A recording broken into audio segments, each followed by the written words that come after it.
Hi everybody, Patrick here from EngineeringShock.com and ElectronicLessons.com. Just wanted to show off a product that will make my parents proud. This is the Fart Bugger. Now the Bugger is a series that I'm putting together that makes inappropriate sounds in inappropriate places, essentially. Right here is the Bugger, version 1. Version 2 will be much more compact. Now, when you purchase it, you can purchase it in kit form or already assembled. You can actually make the battery leads much shorter yourself and the speaker leads. Now, what this board is a test board that I've put together. So basically, each Bugger will have 6 sounds. The Fart Bugger will have 6 fart sounds. The Sex Bugger will have 6 sex sounds. The Swear Bugger will have 6 inappropriate or swear words, and I'll have a video for that one. And the Belch Bugger will have 6 different belches. And that's not all. I'm going to come up with different ideas too. But I'm going to make the Sex Bugger and the Fart Bugger videos tonight. And to anyone from the UK who's watching, I apologize. Bugger doesn't mean the same thing here as it is there. I thought it was a neat name for the unit, and it's actually labeled on there, the Bugger. Anyway, so what I'm going to do is I'm going to turn it on. This board requires 5 volts, and I'm going to cycle through the 6 different fart sounds. Now, on the real Bugger, what happens is you plug it in. After 30 seconds, you hear the first fart sound. 7 minutes later, another. 11 minutes later, another, and so on. There's 7 different timing intervals for 6 different messages, and that is so it's always seemingly intermittent to the user. And I was going to put one of these in. We put one of the Sex Buggers in a guy at work's cubicle. I'll tell you the story later. Anyway, I'll power it up, and I'll cycle through the 6 sex sounds, or fart sounds.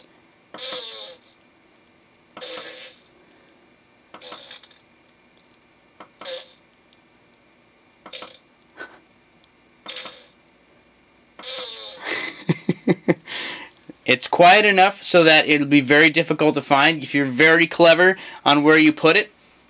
What I did was at work we have a fellow that I created, you might have seen the video, where I made a Bugger that said, Vic, hey Vic, intermittently. And what we did was we opened up his cubicle. We literally opened up the cubicle wall, and we hid it inside and taped the speaker to the inside, the felt inside of the cubicle. And it took him hours to find it. Now the guy who's got the Sex Bugger wired up for him at work, we've literally opened up his entire cubicle so that if he wants to find it, he's going to have to be extremely industrious. Now it's been running for 8 hours right now, and he has no idea where it's coming from. Of course, the Sex Bugger you hear sounds like, oh baby.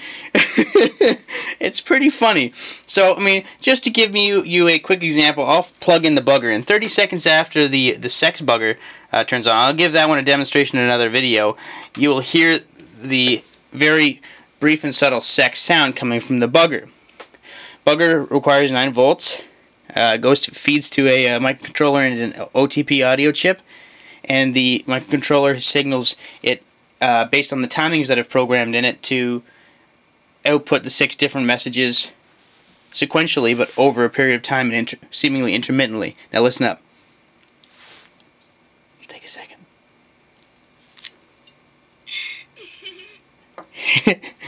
So it'll be 7 minutes before, or 7 minutes for the second timing interval before we hear the sex sound, the next sound. So again, that is the Sex Bugger. I'm going to be doing a video of that next, but this is the Fart Bugger. I'll have the sounds ready for the Belch Bugger and the Swear Bugger by this weekend. So.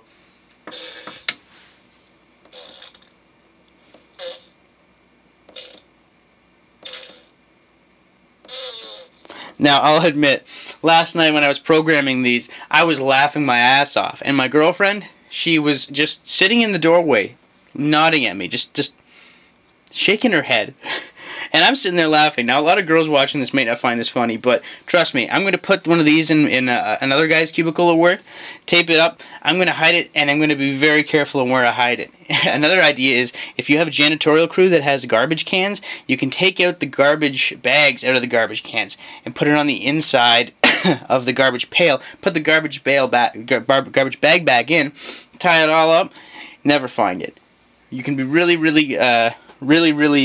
creative in how you do this. Now the sounds are brief, subtle, Not overly quiet, but quiet enough so that it doesn't directly pinpoint where the unit is. So if you have any questions, please don't hesitate to ask. These can be found very, very soon at engineeringshock.com and electroniclessons.com in both kit form and assembled form.